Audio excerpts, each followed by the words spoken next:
a lot of the wrong questions asked at this point. Has the counteroffensive failed? No, it hasn't failed. Has it stopped?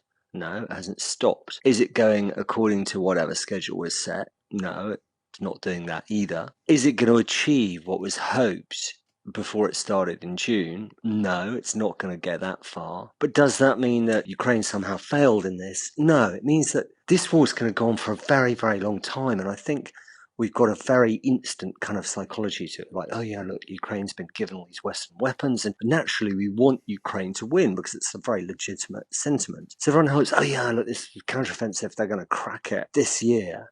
And then when they see quite how difficult it is, quite how many war machines that have been given to them get destroyed in the normal role of this incredible kind of almost total war that's being fought, how many guys get killed and wounded, you realize it's going to take a long, long time. I think basically Ukraine has a chance, I'd say that, has a chance of winning the war against Russia.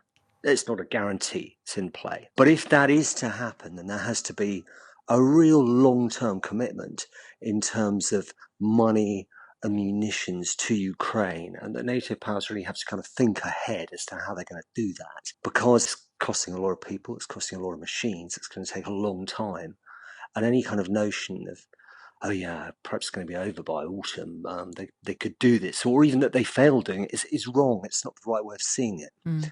And when you speak to these men, these are the men obviously that we don't hear from very often. We hear from commentators, from people who know about different bits of military kit, but these actual men who are kind of going in there every day and seeing terrible things and just plugging away, what's their kind of overriding mindset, would you say, right now? It varies. If you speak to, some of the guys I spoke to from the storm units, the assault groups, these are highly motivated guys who are pretty much up for it and accept the losses they have. It's incredible. They accept their own mortality, and some of them I spoke to seem to accept the likelihood of their own death. And they see it as part of a necessity to eject Russia from their land. But not everybody's like that. There's a huge amount of, conscripted, mobilized guys. Some people are not so much up to that fight, even if they agree with the premise of war and the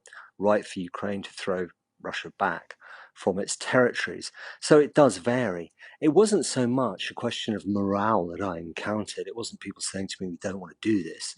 It was more people saying, this is what it is costing us. These are our casualties. And they were telling me that as a reason to explain the context of their fight, because they're quite angry at being judged, and being judged either way, either by people saying, oh, look, the counteroffensive is failing, or as much by people who have ridiculous expectations. The word expectations came up quite a lot, false expectations. Basically, these soldiers were saying, we are doing this, we're kind of up for doing this, but this is what it is costing us. And we want that understood. And I think that very much leads into the wider thing that this war is going to take a very long time. I think if people expect there's some panacea that's going to end it somehow this year, they're very, very wrong. That's one of the narratives that we've heard throughout this conflict, actually. There've always been people who put some timelines on it. Maybe they've been asked and then they put a timeline on it. The other thing that we've heard consistently throughout this is the lack of air support that Ukraine has. What did the men that you spoke to, what did they say about that? Is that something that they feel keenly? Yeah, they feel it keenly, but they were soldiers and they are in daily conflict with that Russian enemy. So they've got a pretty good idea. And some of the assault troops are saying to me, look, if we had F-16s, it would make life a bit easier. But it's not just that it would solve it, because you get F-16s. Russia's got great air defenses. It's got more powerful, longer-range jets than F-16s. You're going to lose F-16s. It's not going to sort everything out. It's just that it would help us, because at the moment, as they saw it, they were being asked to do incredible things, which they have done, which is basically to go against belts of pre-planned defenses, minefields up to 500 meters deep, dug in, concrete, reinforced bunker systems at different lines with supporting arcs and all the rest of it, without air power. But it's not just the jets, it's the equipment they've got is in some ways quite limited. I mean, they clearly haven't got enough equipment to clear lanes through the minefields. They haven't got enough overall armoured kit and equipment. As soon as a Bradley's great or a Leopard's great, as soon as it goes over an anti-tank mine, it's seldom totally destroyed, but it needs to be taken away for refit and repair.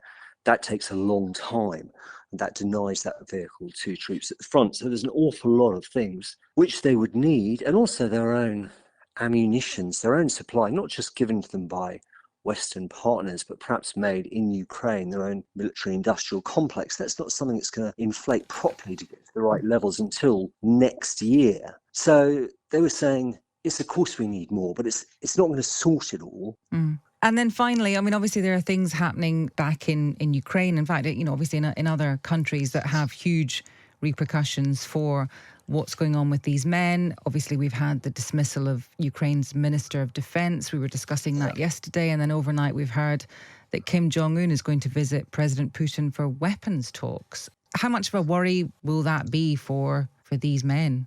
I don't think the weapons at the moment are the deciding factor of either side, either the Russian shortages or to some extent Ukraine shortages either. It's the ability at the moment, and it sounds pretty bleak terms we're talking in. You can't judge this offensive according to who's got what weapons or necessarily how far the Ukrainians have gone. And it's not very far, let's face it, it's 8 miles in 3 months. It's how much either side have got the ability to kill each other's soldiers and destroy each other's war machines, to attrit each other and to move their own reserves about to fill in those holes, that is kind of going to decide this before one side or other crumbles.